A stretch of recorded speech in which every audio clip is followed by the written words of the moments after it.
Assalamualaikum warahmatullahi wabarakatuh.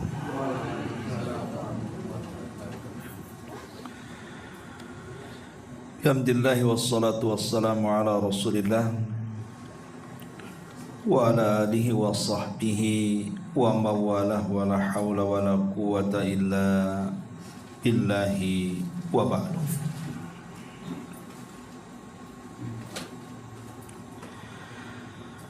Baik, kita akan lanjutkan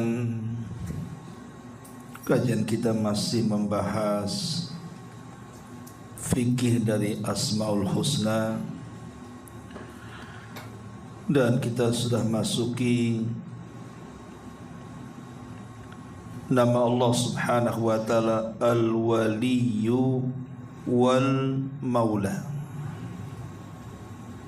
Allah Subhanahu wa taala Zat yang maha pelindung bagi hamba-hambanya.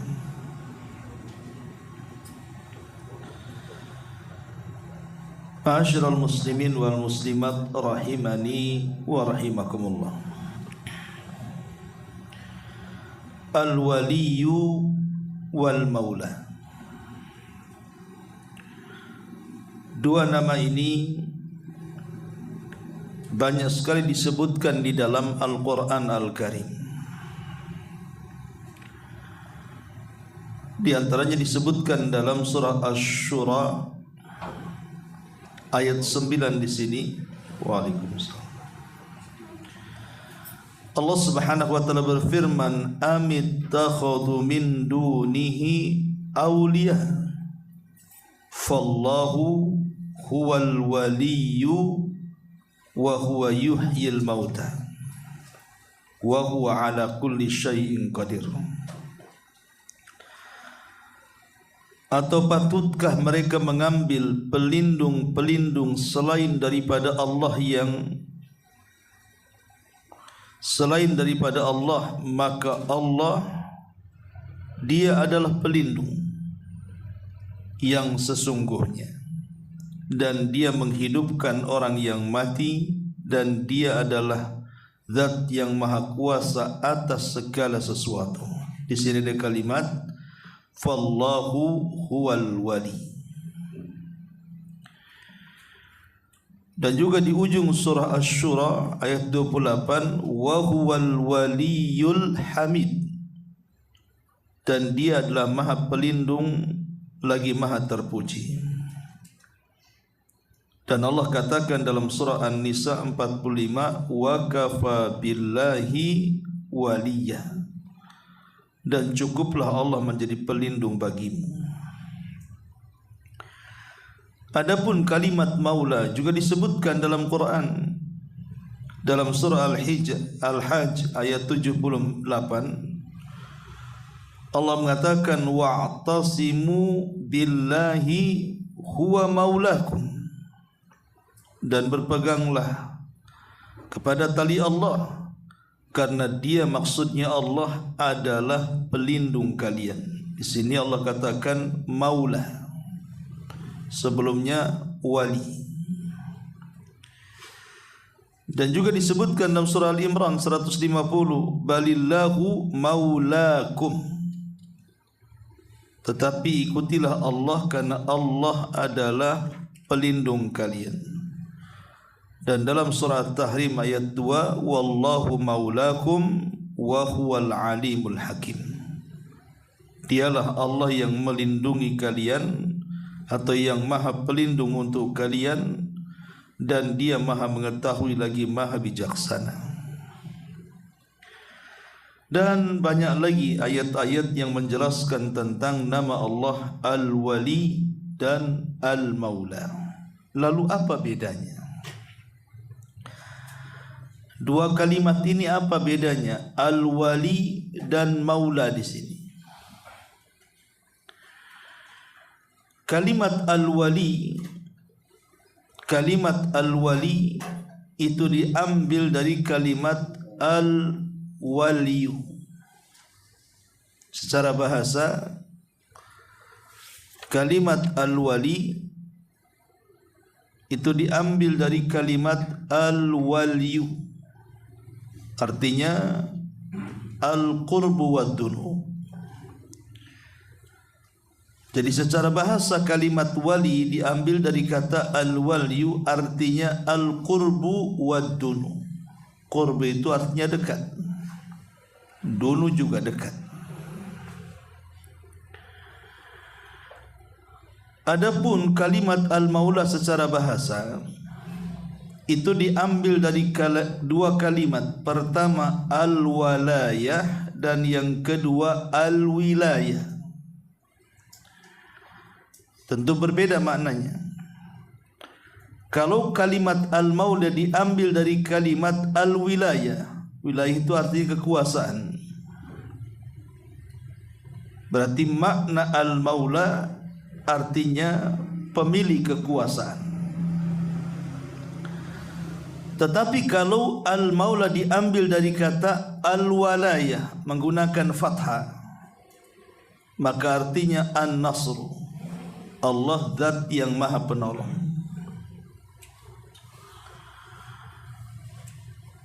Lalu apa maknanya? Kenapa kemudian dibedakan antara al-wilayah dengan al-walayah? Karena nama Allah subhanahu wa ta'ala al-wali atau al-maula ini ada dua macam. Ada yang memiliki makna umum, ada yang memiliki makna khusus. Kalau yang dimaksud makna umum adalah al-wilayah, jadi Allah subhanahu wa ta'ala menjadi wali bagi semua manusia, mukmin dan kafir. Tapi kalau yang dimaksud al-walayah, an-nasru, pertolongan, maka tidak diberikan kecuali kepada orang-orang yang beriman saja. Jadi ada makna khusus, ada makna umum. Baik. Adapun secara istilah, apa itu al-wali? Ulama mengatakan bahwa kalimat al-wali tidak lepas dari 4 kalimat: al-qurbu, wan-nasru, wal-hafidu, wal-muhib.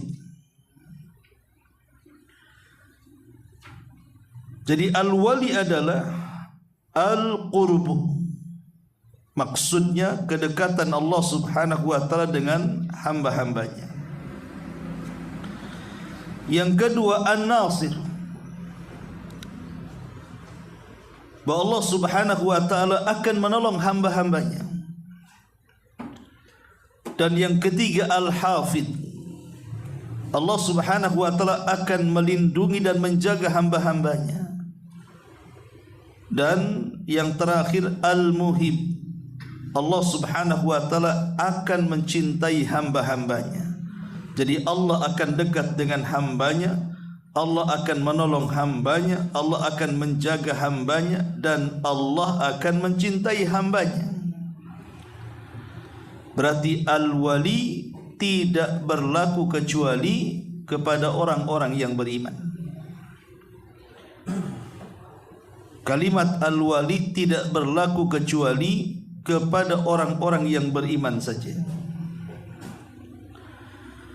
Adapun al-maula, al-maula maknanya adalah al-mutadabbir li usli syu'unil khalqi. Jadi al-maula artinya secara istilah adalah zat yang mengatur seluruh urusan hamba. Yang namanya mengatur tentu tidak hanya terfokus kepada orang-orang yang beriman saja, orang kafir pun diatur Allah.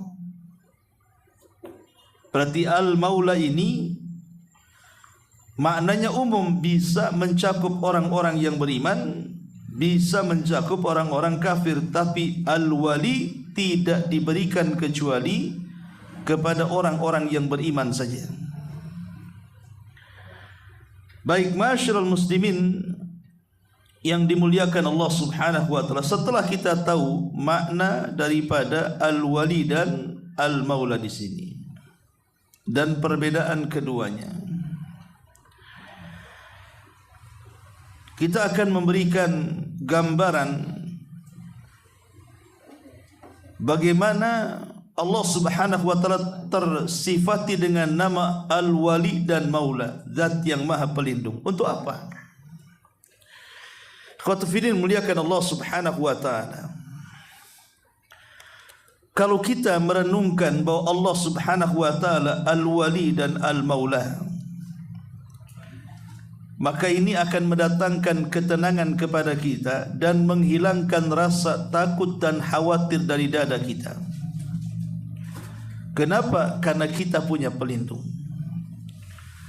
Maka siapapun yang akan mengancam kita dalam kehidupan dunia ini, entah satu dunia mengancam kita akan menyihir kita, entah satu dunia mengancam akan membuli kita, entah satu dunia mengancam akan menyakiti kita, bagi seorang mukmin itu tidak akan pernah takut. Kenapa? Karena kita memiliki pelindung. Allahu maulana, Allah pelindung kita. La maula lakum, dan Allah tidak akan melindungi kalian. Jadi timbul ketenangan. Karena secara logika saja, anak kecil kalau seandainya disakiti temannya kemudian dilindungi orang tuanya, maka anak itu akan membawa ketenangan dalam hatinya. Kenapa? Ada yang melindunginya. Lah begitu juga walillahi masalul a'la.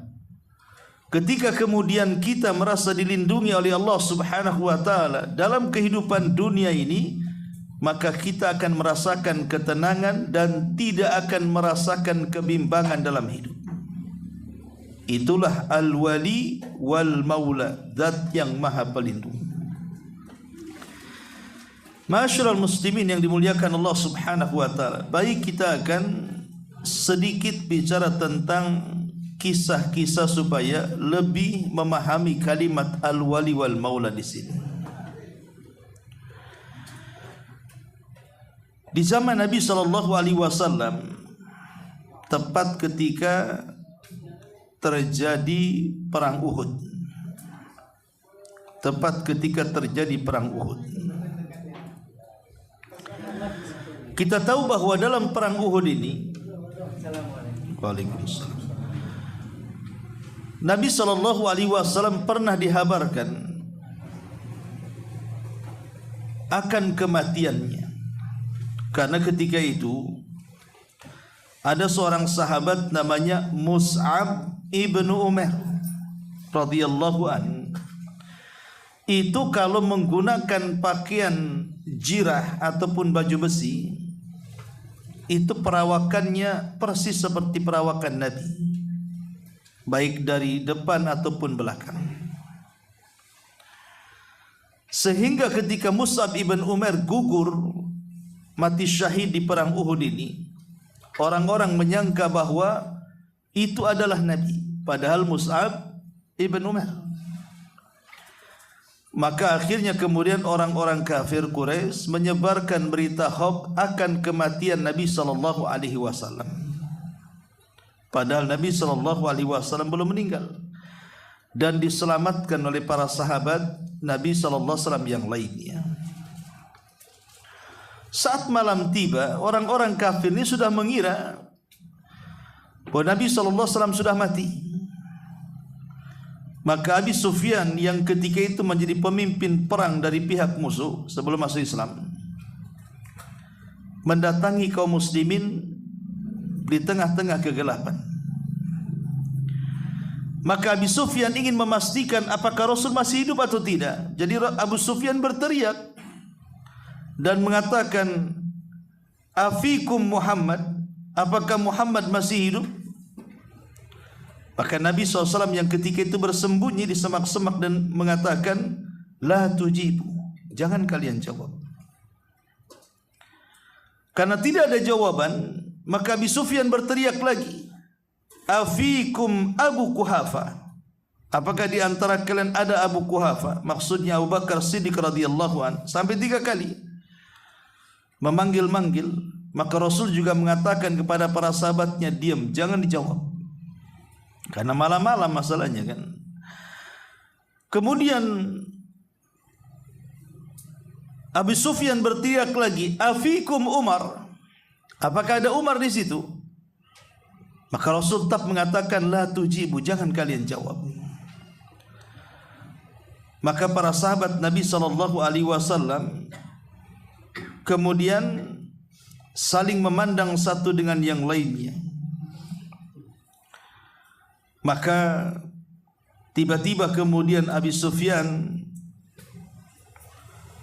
melihat Umar bin Khattab radhiyallahu an dan mengatakan, apakah Muhammad masih hidup wahai Umar?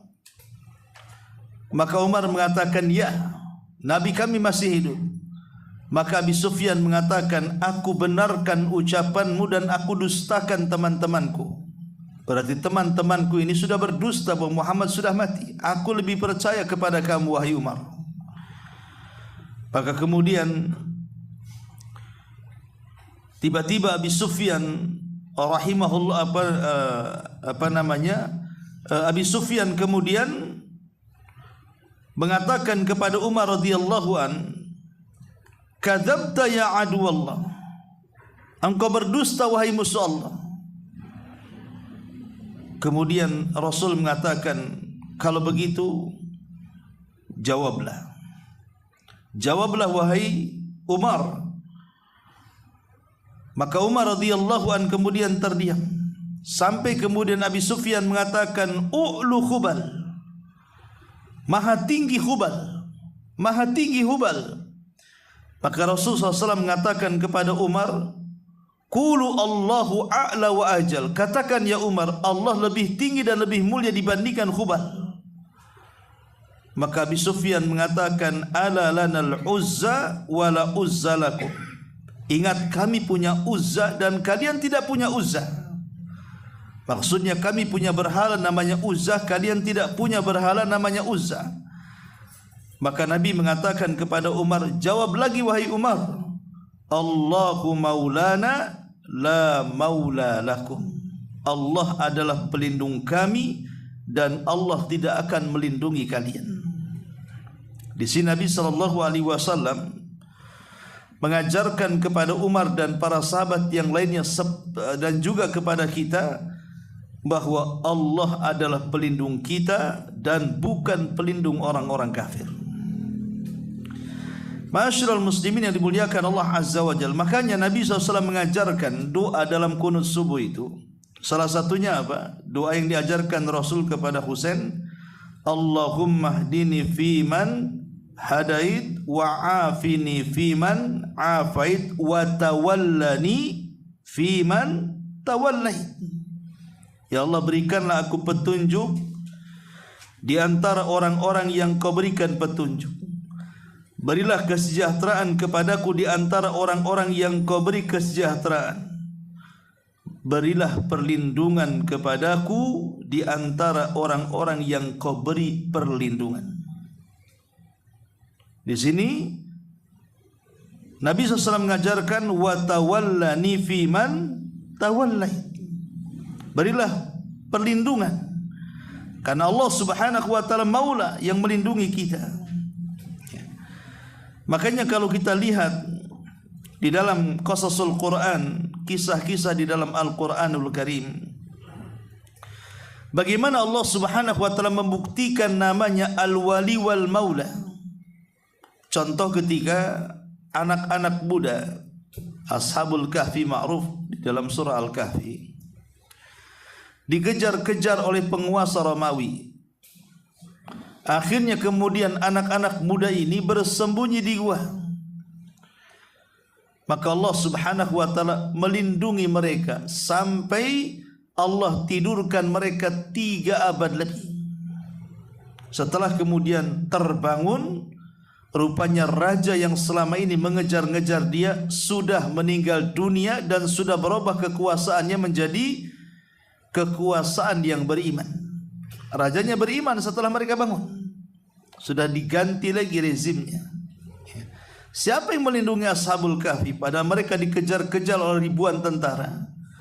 Allahu maulana la maula lakum. Allah yang melindungi kita, Allah yang melindungi mereka. Kemudian juga kisah Ibrahim ma'ruf. Ketika Ibrahim mengalami insiden akan dibakar oleh orang-orang musyrik di zamannya karena telah menumbangkan berhala-berhala, maka Allah Subhanahu wa taala melindungi Ibrahim dengan mengatakan terhadap api yang akan membakarnya, "Qul ya naru kuni bardan wa salaman ala Ibrahim." Katakan wahai api, dinginlah dan selamatkan Ibrahim. Ini bentuk perlindungan Allah Subhanahu wa taala kepada orang-orang yang beriman. Atau contoh kisah Maryam. Kisah Maryam bintu Imran alaihassalam, ketika dia di atas puncak kesedihan, kesempitan hidup, bahkan hampir bunuh diri. Kenapa demikian? Karena bagaimana dia hamil dan tidak jelas bapaknya, sehingga orang-orang Yahudi mulai menuduh dia wanita pezina dan anaknya ada anak pezina. Dia sudah terpikir itu, kalau seandainya bayi ini lahir, apa yang dikatakan manusia kepadaku? Padahal aku belum pernah disentuh laki-laki. Maka kemudian Maryam pun karena takut kehamilannya tersingkap, dia pun menyingkir dari Baitul Maqdis, masuk ke kebun kurma sendirian, tidak ada manusia yang lain kecuali dia. Kemudian dia pun melahirkan dengan sendirian tanpa ada yang menolongnya, tapi Allah Subhanahu wa taala menyelamatkannya. Siapa yang melindungi Maryam saat melahirkan Isa bin Maryam? Allah Subhanahu wa taala. Ma'asyiral muslimin yang dimuliakan Allah Subhanahu wa taala. Bahkan ada satu kisah wasiat daripada Muqatil ibn Sulaiman kepada Khalifah Ja'far al-Mansur rahimahumullah al-jami'. Jadi satu hari Muqatil ibn Sulaiman, seorang alim mufassir, ahli tafsir, satu hari dia masuk ke ruangan Khalifah Ja'far al-Mansur, Abu Ja'far al-Mansur rahimahullahu ta'ala, ketika dia baru saja diangkat menjadi khalifah. Jadi Abu Ja'far al-Mansur ini memanggil Muqatil karena dia seorang alim, seorang ulama, ingin meminta nasihat. Jadi berkatalah Abu Ja'far al-Mansur kepada Muqatil ini, "Idni ya Muqatil, bisa enggak kau nasihati aku wahai Muqatil?" Maka Muqatil mengatakan, "A'idzuka bima ra'aitu am bima sami'tu." Wahai khalifah, apakah aku akan menasihati kamu, memberikan wasiat kepadamu apa yang kau lihat atau apa yang kau dengar? Tinggal milih. Nasihat yang mana yang kau inginkan? Nasihat apa yang pernah kau lihat atau nasihat apa yang pernah kau dengar? Maka Abu Ja'far al-Mansur mengatakan, "Bal bima ra'ait." Saya ingin mendapatkan nasihat dari kamu sesuatu yang pernah kau lihat dalam kehidupanmu. Maka kemudian Muqatil ibn Sulaiman bercerita tentang dua khalifah sebelum Abu Ja'far al-Mansur. Pertama Umar bin Abdul Aziz, kemudian yang kedua Khalifah Hisham ibn Abdul Malik. Dua-duanya pernah dilihat oleh Muqatil, artinya pernah mengikuti zamannya. Baik Umar bin Abdul Aziz, Sulaiman, Muqatil ibn Sulaiman pernah hidup di zamannya juga. Baik di zaman Hisham ibn Abdul Malik, Muqatil juga ikut hidup di zamannya. Dan dua-duanya pernah dilihat. Kata Muqatil ibn Sulaiman kepada Khalifah Abi Ja'far al-Mansur, "Ya Amiral Mu'minin, Inna Umar ibn Abdul Aziz, sesungguhnya Umar bin Abdul Aziz, seorang khalifah Bani Umayyah, ma'ruf ya. Jadi dia mengatakan anjaba ahada asyara waladan." Jadi Umar bin Abdul Aziz itu punya anak 11 anak laki-laki. Jadi dia punya anak banyak, 11 anak. wa taraka 18 dinar. Dan saat kematiannya Umar bin Abdul Aziz itu hanya meninggalkan 18 dinar. Padahal anaknya banyak dan dia khalifah. Tapi ketika meninggal tidak punya harta secuil pun. Beda dengan pejabat sekarang ya. Jangan tingkat presiden ya, baru tingkat RT RW lurah saja dah banyak duitnya. Ini khalifah loh ya, tidak punya apa-apa. Ketika meninggal hanya meninggalkan 18 dinaran, 18 dinar saja. Kufi Nabi khamsati dananir. Setelah meninggal yang 18 dinar itu dipotong 5 dinar untuk membeli kain kafan. Kemudian washturiya lahu qabrun bi arba'ata dananir. Kemudian dibelikan kuburan 4 dinar. Ya. Kemudian wawuzi al-baqi ala abnaihi, sisanya dibagikan kepada anak-anaknya. Jadi tinggal berapa itu? 18 dinar dikurangi 5 untuk kain kafan, kemudian dikurangi 4 untuk kuburan, jadi tinggal 9. 9 itu dibagi ke 11 anaknya sebagai warisnya. Satu anak aja nggak dapat 1 dinar. Tetapi kata Muqatil bin Sulaiman, ya Amirul Mukminin, adapun Hisam ibnu Abdul Malik, ini khalifah lain satunya, Hisam ibn Abdul Malik, sama dia anjaba ahada asyara waladan, dia pun punya 11 anak juga nih, khalifah Hisam ini.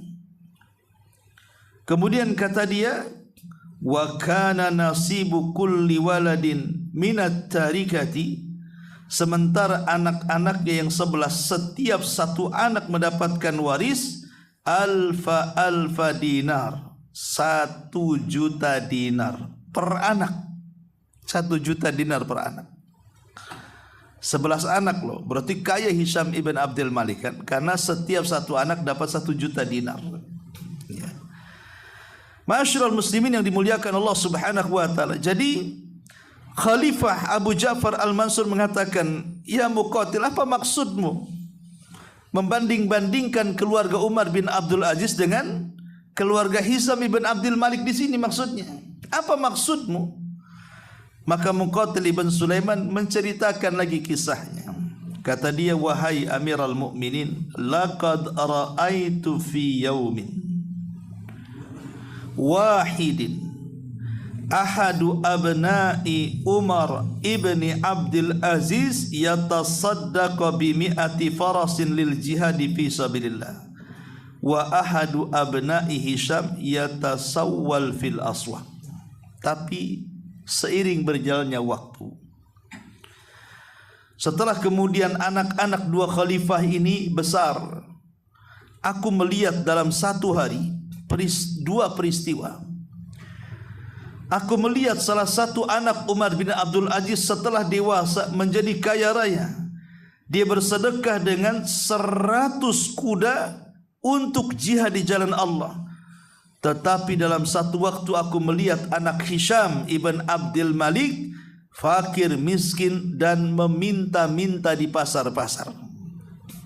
Padahal secara logika harusnya anak Hisham ini kan kaya. Kenapa? Karena warisannya setiap satu anak 1000 dinar. Dan anak Umar bin Abdul Aziz harusnya miskin, karena setiap satu anak warisannya tidak sampai 1 dinar kan. Tetapi bagaimana Allah membalik keadaan ya. Karena ketika Umar bin Abdul Aziz hidup, kemudian sebelum wafatnya dia panggil anak-anaknya. Kemudian Umar bin Abdul Aziz mengatakan kepada anak-anaknya, saya ingin memberikan wasiat kepada kalian. Saya tidak akan mewasiatkan kepada kalian harta, dunia dan yang semacamnya. Tapi yang ingin kuwasiatkan satu kata saja. Ittaqullah, bertakwalah kalian kepada Allah sepeninggalku. Bertakwalah kalian kepada Allah sepeninggalku. Hanya itu kata-kata Umar bin Abdul Aziz sebelum meninggal. Dan wasiat takwa inilah diamalkan oleh anak-anaknya. Ketika anak-anaknya kemudian melaksanakan wasiat ayahandanya, mereka pun menjadi anak-anak yang saleh dan salehah. Maka Allah Subhanahu wa taala melindungi anak-anak Umar bin Abdul Aziz setelah kematian ayahnya.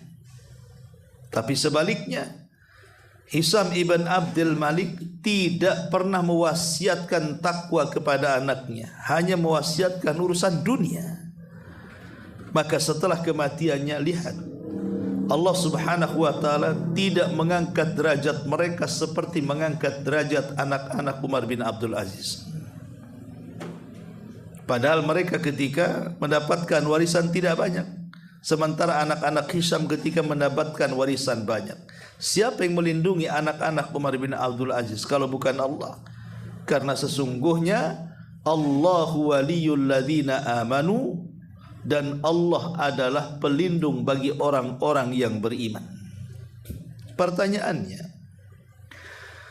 bukankah orang-orang yang beriman itu kan terbagi-bagi ya?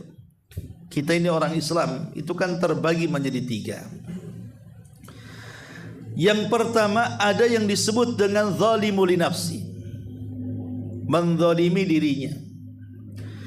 Yang kedua, ada yang disebut dengan al-muqtasid, tengah-tengah. Dan yang ketiga, sabiqum bil khairat, berlomba-lomba dalam kebaikan. Thumma awrathnal kitabal ladzina astafaina min ibadina faminhum zalimun li nafsi wa minhum muqtasid wa minhum sabiqun bil khairati biidni. Dan sesungguhnya kami wariskan Alkitab Al-Quran kepada hamba-hamba kami pilihan. Tetapi hamba-hamba pilihan itu terhadap Al-Quran menjadi 3 kelompok. Ada yang zalimul li nafsi, sama sekali mereka itu tidak peduli dengan Quran, mendolimi dirinya. Setiap larangan dilakukan, setiap perintah diterjang dia. Kemudian yang kedua, ada yang tengah-tengah, muqtasid. Ya, satu sisi dia salat, sisi lain dia maksiat. Sisi lain dia sedekah, sisi lain dia maksiat. Sisi lain dia puasa, sisi lain dia maksiat. Pokoknya dia campur adukan antara ketaatan dan kemaksiatan. Dan yang ketiga, sabiqum bil khairat, orang yang berlomba-lomba dalam kebaikan, yang sama sekali mereka melaksanakan kewajiban dan tidak mendekati yang diharamkan Allah Subhanahu wa taala.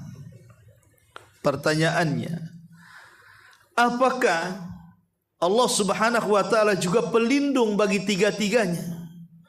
Bukankah orang-orang yang beriman, orang-orang yang mengaku dirinya Islam itu terbagi menjadi 3 kelompok ini kan? 3 kelompok ini, ada orang yang bermaksiat, mereka Islam, KTP-nya Islam, tapi kalau disuruh sholat tak mau. Tapi maksiat jalan, tapi dia Muslim ya. Kemudian juga ada orang yang ya sholat jalan, tapi mabok juga jalan kan itu ya. Tapi ada juga orang-orang yang betul-betul dia sholat saja tidak pernah maksiat. Apakah kemudian wali perlindungan Allah berlaku kepada 3-tiganya? Maksudnya di sini adalah wilayatul khassa ya, walayatul khassa. Maksudnya perlindungan Allah Subhanahu wa taala secara khusus bagi orang-orang yang beriman. Apakah berlaku kepada 3 kelompok ini? Maka Syekhul Islam Ibn Taimiyah rahimahullahu taala di dalam kitabnya Al-Ubudiyah mengatakan, setiap orang yang mengucapkan kalimat la ilaha illallah Muhammadur Rasulullah, maka walayah ataupun perlindungan Allah Subhanahu wa taala berlaku kepada mereka semuanya. Apakah mereka orang yang mendolimi dirinya, ataukah mereka orang yang tengah-tengah, ataukah orang yang sabiqum bil khairat, berlomba-lomba dalam kebaikan. Tetapi meskipun demikian, tentu perlindungan yang Allah berikan kepada zalimul li nafsi, muqtasid dan sabiqum bil khairat akan berbeda-beda.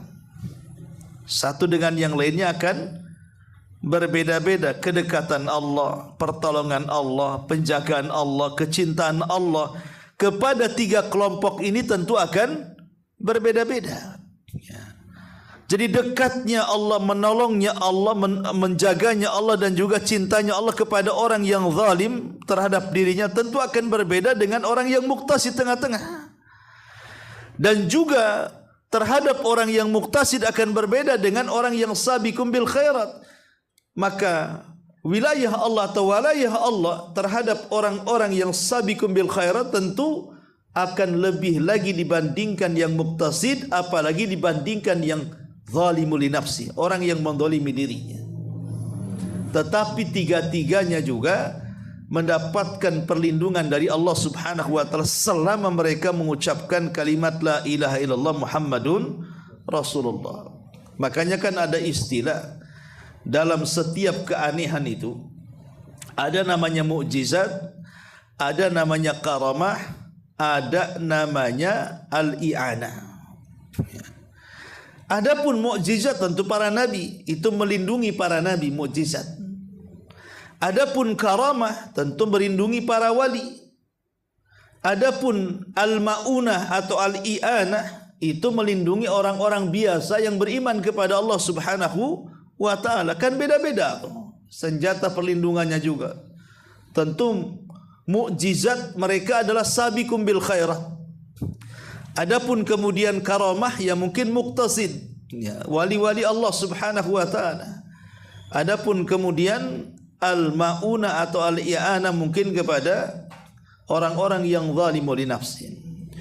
Ma'asyiral muslimin yang dimuliakan Allah Subhanahu wa taala. Jadi dari kisah-kisah ini kita tahu bagaimana Allah Subhanahu wa taala menjadi pelindung bagi hamba-hambanya. Lalu sebagaimana biasa, apa asar keimanan kita? Pengaruh keimanan ketika kita mempelajari nama Allah Al-Wali dan Al-Maula di sini. Ini yang paling penting ketika kita membahas tentang nama-nama Allah Subhanahu wa taala Al-Husna. Pertama, istisyaru walayatillahi ta'ala li ahli iman. Pertama, orang-orang yang beriman harus merasakan bahwa ada pelindung yang akan senantiasa melindungi dirinya, sehingga dia tidak akan pernah takut melangkahkan kakinya di dunia. Kemana saja tidak akan takut, karena ada pelindung sehingga membawa ketenangan. Allah mengatakan dalam surah Al-Imran 868, Allahu waliyul mu'minin. Allah adalah pelindung bagi orang-orang yang beriman. Timbul ketenangan. Yang kedua, al-iman wa taqwa. Timbul ketakwaan kepada Allah Subhanahu wa taala. Kalau kita ingin mendapatkan perlindungan dari Allah Subhanahu wa taala, maka syaratnya adalah iman dan takwa. Allah Subhanahu wa taala mengatakan dalam surah Yunus ayat 63, ala inna awliya Allah la khaufun alaihim wa lahum yahzanun alladzina amanu wa kanu yattaqun. Ingatlah bahwa wali-wali Allah, mereka adalah orang-orang yang tidak punya rasa takut, orang-orang yang tidak akan memiliki perasaan sedih. Siapa mereka? Orang-orang yang beriman dan mereka senantiasa bertakwa kepada Allah Subhanahu wa taala. Jadi dengan memahami bahwa Allah itu wali, maka kita berusaha untuk menjadi wali juga. Dan syarat menjadi wali itu dua. Pertama, iman dan ketakwaan kepada Allah Subhanahu wa taala. Yang ketiga, ya, bahwa orang-orang yang meyakini bahwa Allah itu wali, dan kita juga ingin berusaha menjadi wali-wali Allah Subhanahu wa taala. Karena Allah sudah melindungi kita, maka kita pun ingin melindungi Allah. Dengan cara apa melindungi Allah Subhanahu wa taala? Dengan cara al-muhafadzatu 'alal faraid wan nawafil. Jaga yang diwajibkan Allah kepada kita, tambah dengan yang disunnahkan Allah kepada kita. Bahkan dalam hadis Rasul mengatakan, ketika para ulama mengatakan bahwa kalau ingin menjadi inilah sifat-sifat wali-wali Allah, kemudian para ulama membacakan hadis ini, man ada li waliyan faqad adzantuhu bil harbi. Barang siapa yang memusuhi wali-waliku, maka sungguh aku telah mengumandangkan perang dengan dia. Kemudian Rasul mengatakan, wa ma taqarraba ilayya 'abdi bi syai'in ahabbu ilayya mimma aftaradtuhu alaihi wa la yazalu 'abdi yataqarrabu ilayya bin nawafil hatta uhibbahu. Tidaklah seorang hamba melakukan sesuatu yang paling aku cintai melebihi dia melakukan kewajiban. Dan apabila hamba-hambaku menambah yang wajib dengan yang sunnah-sunnah, maka aku lebih mencintainya. Kalau aku sudah mencintainya, aku akan menjadi lisannya, menjadi pendengarannya, menjadi tangannya, menjadi kakinya, dan begitu seterusnya. Dan kalau dia minta, aku beri. Kalau minta perlindungan, aku akan berikan perlindungan. Begitu dalam hadis qudsi. Dari sini kata para ulama, kalau ingin menjadi wali-wali Allah dan Allah akan menjadi pelindung kita, maka lakukan yang wajib tambah dengan yang sunnah. Kemudian yang keempat, sebagaimana Allah Subhanahu wa taala telah memberikan perlindungan kepada kita dan dia adalah maula yang mengurus kita. Maula itu artinya mudabbir, mengurus kita. Maka sebisa mungkin kita berakhlak dengan sifat atau nama Allah Al-Maula. Jadikan juga kita sebagai wali bagi orang-orang yang lemah di bawah kita. Seperti ada orang-orang yang jahil, ya kita ajarkan. Ada orang-orang miskin, kita bantu ekonominya. Ada orang-orang yang susah, kita bahagiakan. Harus seperti itu, ya, berakhlak dengan nama-nama Allah Subhanahu wa taala Al-Maula. Al-Maula Allah yang mengatur segala urusan hambanya, maka kita pun sebisa mungkin menjadi pengatur bagi urusan saudara-saudara kita yang jauh derajatnya di bawah kita. Ma'asyiral muslimin yang dimuliakan Allah Subhanahu wa taala. Kemudian juga kita berdoa kepada Allah dengan menggunakan nama-nama ini. Kalau kita ingin mendapatkan perlindungan dari Allah, perbanyak menyebut nama Ya Wali, Ya Maula, Ya Al-Wali, Ya Al-Maula. Umpamanya kita sedang dikejar musuh, diancam musuh. Umpamanya antum diancam preman di tengah jalan, gitu ya. Atau orang yang jahat hendak berbuat jahat kepada kita. Maka kita bisa memanggil kalimat Al-Wali dan Maula. Ya Wali, Ya Maula, unsurna. Wahai Zat yang Maha Pelindung, maka tolonglah kami. Kemudian juga di antara asar keimanannya, orang yang meyakini bahwa Allah itu Al-Wali dan Maula, maka dalam kehidupannya la khaufun wala haznun. La khaufun wala haznun. Tidak akan takut dan tidak akan sedih. Sebagaimana disebutkan dalam surah Yunus ayat 62 tadi, ala inna awliya Allah la khaufun alaihim wa la hum yahzanun. Ingatlah wali-wali Allah tidak akan takut dan tidak akan sedih. Kemudian juga al-busyra fid dunya wal akhirah. Mendapatkan kebahagiaan di dunia dan di akhirat. Kenapa demikian?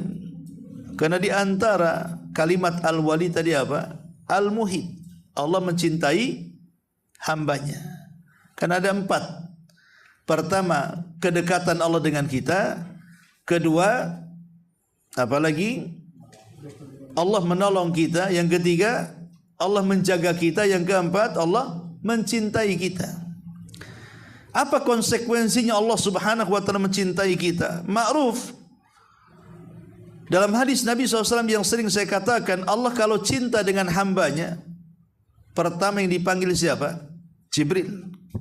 Kemudian Allah mengatakan, ya Jibril, aku suka dengan si fulan hambaku, kau harus suka juga. Maka Jibril menyukai orang yang Allah sukai. Cukup sampai di sini tidak. Jibril memanggil para malaikatnya dan mengatakan, wahai malaikat-malaikat Allah, Allah sudah suka dengan si fulan, kalian pun harus suka dengan si fulan. Akhirnya kemudian semua malaikat suka dengan orang yang Allah sukai. Maka tidak ada satupun malaikat kecuali mencintainya. apabila semua malaikat sudah mencintainya, Allah akan tanamkan kecintaan penduduk bumi kepada orang yang Allah cintai dan Allah dan para malaikat cintai. Ini kabar gembira kepada orang-orang yang dicintai Allah. Lah Allah itu Al-Wali, artinya Al-Muhib, yang mencintai kita. Jadi kita yakin Allah mencintai kita. Dengan itulah maka Allah akan memberikan kabar gembira kepada kita di dunia. Kemudian yuniru laka hayata.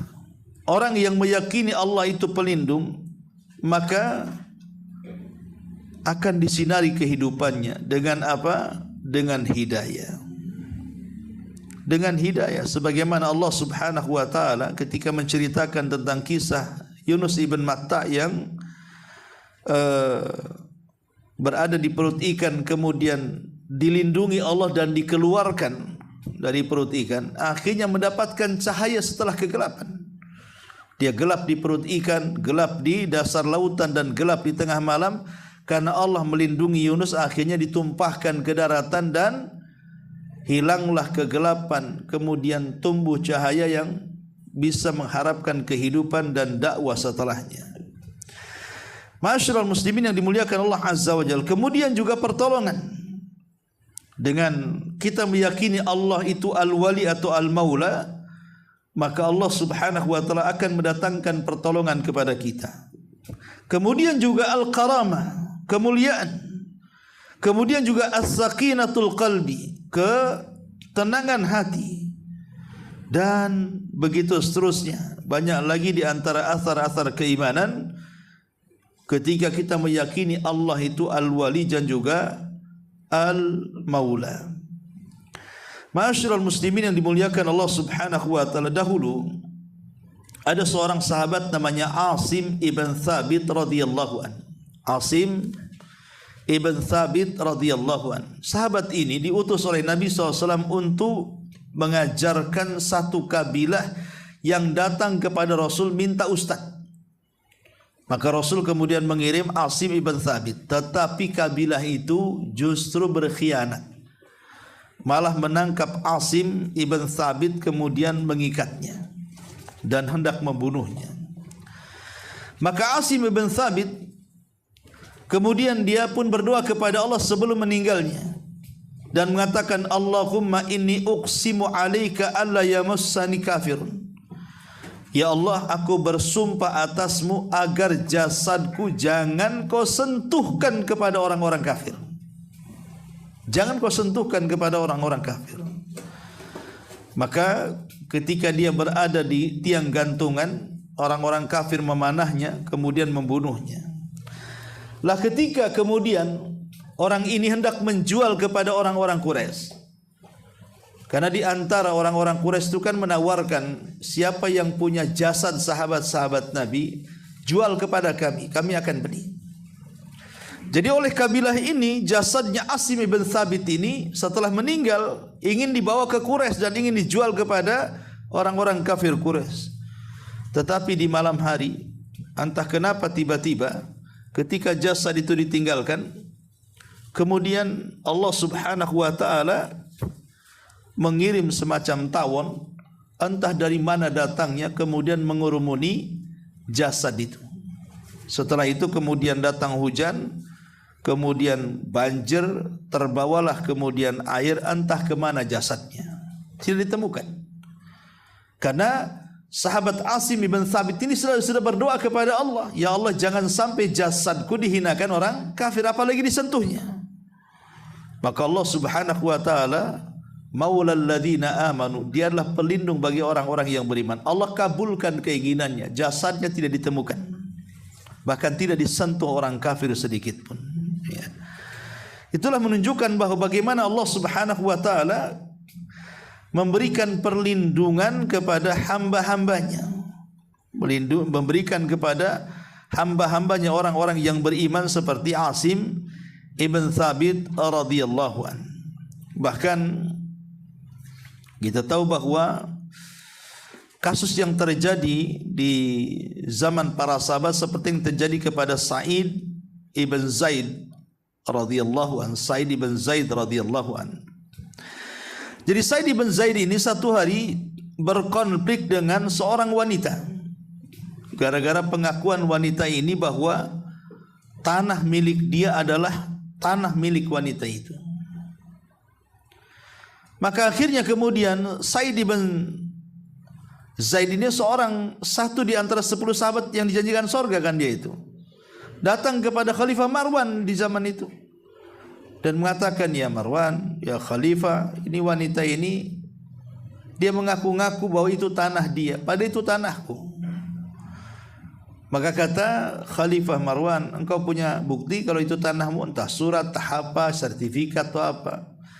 Maka Sa'id mengatakan, demi Allah ini tanahku. Karena kata Khalifah Marwan, kalau engkau tidak punya bukti, berarti aku akan minta sumpah wanita itu. Dan kata Sa'id, ya Khalifah, wanita itu fajir, jahat. Disuruh sumpah pasti bersumpah dia itu. Nggak peduli itu orang jahat itu. Tapi kata Khalifah Marwan, ya gimana lagi? Memang itu ketentuannya. Kalau yang mengaku tak ada saksi, berarti yang mengingkari cukup bersumpah. Akhirnya dimintai sumpah. Wanita itu rela bersumpah dusta. Akhirnya dimilikilah tanahnya Sa'id bin Zaid ini. Marah Sa'id bin Zaid dan mengatakan, ya Allah, kalau perkataannya dusta wanita itu, panjangkan umurnya, butakan matanya, masukkan kematiannya di sumur di ladangnya. Karena doa orang-orang yang dizalimi mustajab, ikhwan. Rasul mengatakan, fattaqi da'watal madlum fa innahu laisa bainahu bainallah hijab. Hati-hati doanya orang yang dizalimi, karena antara dia dengan Allah tidak ada penghalang kan. Subhanallah, doanya Sa'id bin Zaid menjadi sebuah kenyataan. Wanita ini panjang usianya, menjadi tua dan buta. Entah kenapa dia masuk ke ladangnya, kemudian terpleset masuk ke sumur, mati di dalam lubang sumur itu. Persis seperti yang didoakan oleh siapa?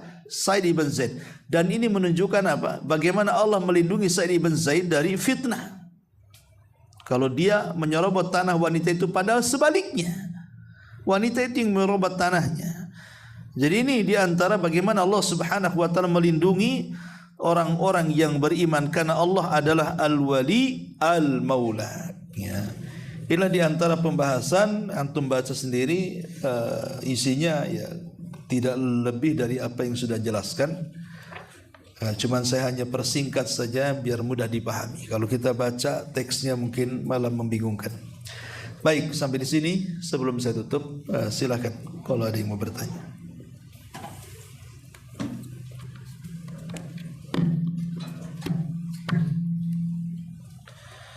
Kalau enggak ada, kita tutup. Subhanakallahumma bihamdika, asyhadu an la ilaha illa anta, astaghfiruka wa atubu ilaik.